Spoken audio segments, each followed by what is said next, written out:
India में आपका इस्तकबाल कैसा किया गया? मसला ये है कि ऐसा इस्तकबाल है कि मुझे खुद समझ नहीं आती कि मैं how to handle it. Public है इंडिया की, एक अजीब सा कॉन्फिडेंस इन दिनों हम देख रहे हैं पब्लिक में। आज अगर किसी से बात करें चाइना के साथ कैसे रिलेशन, वो कहता है चाइना कौन, हमें चाइना से फर्क नहीं पड़ता। आपने पहले आपने पाकिस्तान विजिट किया था, तो पाकिस्तान की खवातीन को कितनी आजादी हासिल है वो भी आपने देखा होगा। तो क्या फर्क देखा इंडिया और पाकिस्तान की वुमेन एम्पावरमेंट में? ओहो, बहुत जमीन आसमान का। बोला चाइना का क्या, सऊदीया का क्या, मतलब ये कॉन्फिडेंस यूथ में कैसे आया? ये इतनी आजादी कम से कम इन 3 शहरों में मैंने देख ली है, पाकिस्तान में तो ये बिल्कुल मुमकिन ही नहीं है। तुम्हारा पड़ोसी मुल्क आसमान पे जा रहा है भाई, इसका भी सोच लो। पीटीआई के लिए बड़ी तकलीफ है। ये टेस्ला से बात करो, कांग्रेसमैनों से बात ना करो। अकेले रात के 10 बजे एक जगह से दूसरी जगह जाना पाकिस्तान में तो बिल्कुल मुमकिन नहीं है, यहाँ पे बिल्कुल आम है ये। देखिए, कॉन्फिडेंट हम लोग इसलिए हैं बिकॉज यस, जब से मोदी जी पावर में आए हैं, स्टार्टिंग में हमें भी लगता था ये क्या प्राइम मिनिस्टर है भाई, ये खाली दुनिया घूमने में इंटरेस्टेड है। लेकिन जो उन्होंने इंडिया का एक ओहदा जो है, हमारी जो इज्जत उन्होंने एक बनाई है पूरी दुनिया में। जय हिंद दोस्तों, welcome to no India time. दोस्तों, हाल ही में एक पाकिस्तान ओरिजिन का स्वीडन बेस प्रोफेसर आया इंडिया में। इसी को लेकर पाक मीडिया डिस्कशन कर रहा है कि पाकिस्तानी प्रोफेसर का कैसे इज्जत किया गया और स्वागत किया गया इंडिया में। पाकिस्तानी ओरिजिन प्रोफेसर ने बताया कितना स्वागत किया है उनका इंडिया के अंदर। दोस्तों, पाक मीडिया ये भी डिस्कशन कर रहा है कि पाकिस्तान के अंदर महिलाओं को कितना इज्जत दिया जाता है और इंडिया के अंदर महिलाओं को कितना इज्जत दिया जाता है। इसी में पाकिस्तानी ओरिजिन का प्रोफेसर ने पाक मीडिया को मुंह तोड़ जवाब देने के लिए बताया इतना स्वागत किया जाता है और इज्जत दिया जाता है महिलाओं को इंडिया के अंदर, जो कि पाकिस्तान के हिसाब से कोई तुलना किया ही नहीं जा सकता है। दोस्तों, आइए पाक मीडिया का और आगे का चर्चा सुनते हैं। अगर वीडियो अच्छा लगे तो like, comment, share and subscribe कर देना प्लीज। तो सर, इंडिया में आपका इस्तकबाल कैसा किया गया? मसला ये है कि ऐसा इस्तकबाल है कि मुझे खुद समझ नहीं आती कि मैं हाउ टू हैंडल इट।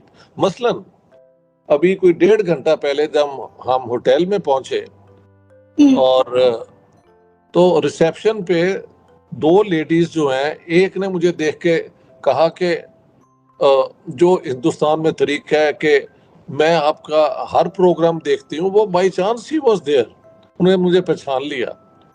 और फिर जो रस्म है हिंदुस्तान में, वो मेरे पाँव को हाथ लगाया, घुटनों को हाथ लगाया and I was touched. Yes yes yes yes.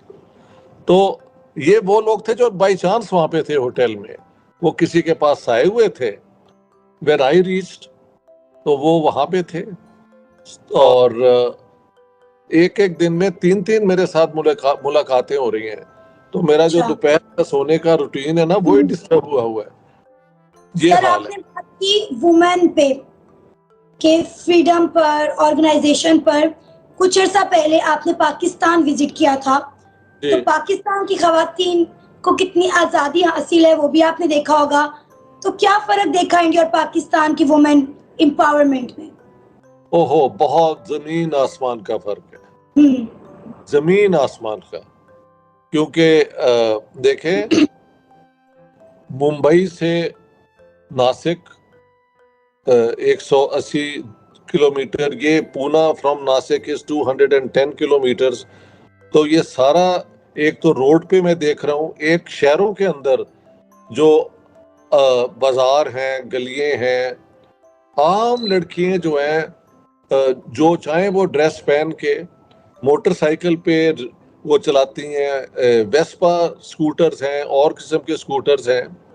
और मुसलमान और लड़कियों को भी मैंने हर जगह देखा है, कोई बुर्का पहनती है, कोई वो हिजाब, पता लग जाता है कि ये मुसलमान है, और बाकी लोग तो हैं ही हैं। तो जितनी आज़ादी कम से कम इन 3 शहरों में मैंने देख ली है, पाकिस्तान में तो ये बिल्कुल मुमकिन ही नहीं है। हाँ, आपके पास कार हो तो लाहौर में आप जहाँ मर्जी जा सकते हैं, लेकिन आम रोड पे खड़े होना और अकेले रात के 10 बजे एक जगह से दूसरी जगह जाना पाकिस्तान में तो बिल्कुल मुमकिन नहीं है, यहाँ पे बिल्कुल आम है ये। सो I would say a world of difference. यहाँ पे विमेन एम्पावरमेंट बहुत आगे बढ़ गई हुई है, बहुत। और जैसे हम जर्नलिस्ट देखते हैं या एक्टिविस्ट देखते हैं, इवन आम जो पब्लिक है, कॉमन पब्लिक है इंडिया की, एक अजीब सा कॉन्फिडेंस इन दिनों हम देख रहे हैं पब्लिक में। आज अगर किसी से बात करें चाइना के साथ कैसे रिलेशन, वो कहता है चाइना कौन, हमें चाइना से फर्क नहीं पड़ता। आपने बोला चाइना का क्या, सऊदीया का क्या, मतलब ये कॉन्फिडेंस यूथ में कैसे आया? ये विजन का कोई फर्क है? पीएम मोदी की जो विजन है उसको लेकर आप लोग चल रहे हैं, या फिर एजुकेशन का फर्क है, या फिर आप कह लें कि अपनी खामियों को छुपाने के लिए इतना कॉन्फिडेंट हो रहे हैं? मतलब वो एक माइंड में बात आ रही है तो आपसे पूछ रहा हूँ। देखिए, कॉन्फिडेंट हम लोग इसलिए हैं बिकॉज यस, जब से मोदी जी पावर में आए हैं, स्टार्टिंग में हमें भी लगता था ये क्या प्राइम मिनिस्टर है भाई, ये खाली दुनिया घूमने में इंटरेस्टेड है। लेकिन जो उन्होंने इंडिया का एक ओहदा जो है, हमारी जो इज्जत उन्होंने एक बनाई है पूरी दुनिया में कि Indians are superior race. Unfortunately उनसे पहले जो भी रूलर्स थे उन्होंने इंडियंस को इंफीरियर रेस दिखा के रखा। बिल्कुल यही एक वो था ना, वो सुनिए ना मेरी बात, जी। एक वो अंग्रेज कॉम्प्लेक्स था उनके अंदर, जो मोदी जी से पहले जो रूलर जो हमारे यहाँ हुक्मरान थे, हुकूमत होती थी, उनको एक अंग्रेजों वाला कीड़ा था कि इंडियंस को हमेशा दिखाओ कि दे आर इंफीरियर। क्यों?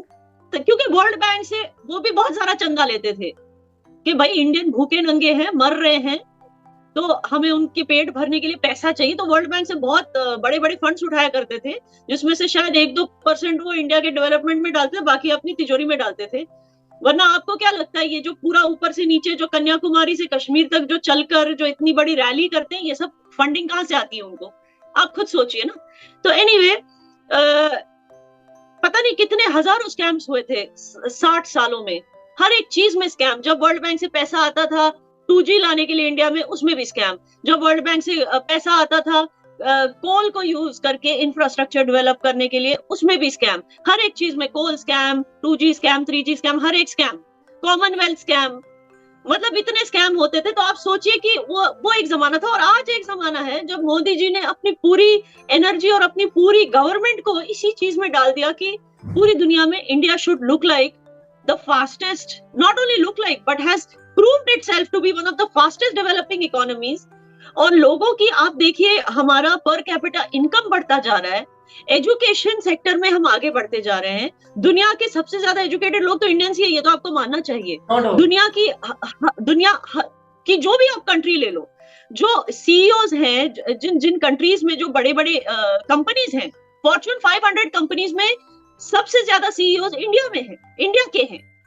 इवन अब तो सीईओज के भी पार हो गए। अब हम जो है फॉरेन कंट्रीज को रूल भी करने लगे। जो इंडियन ओरिजिन के लोग हैं वो फॉरेन कंट्रीज में प्राइम मिनिस्टर भी बन रहे। सीईओज तो हम पहले बना करते थे, अब तो हमने उसको भी, रिकॉर्ड को भी तोड़ दिया। अब हम प्राइम मिनिस्टर बनने लगे दूसरी कंट्रीज के। तो आप सोचिए, अगर हमें सुपीरियरिटी कॉम्प्लेक्स नहीं होगा तो क्या होगा? Obviously we are a superior race and we have always proved that throughout history.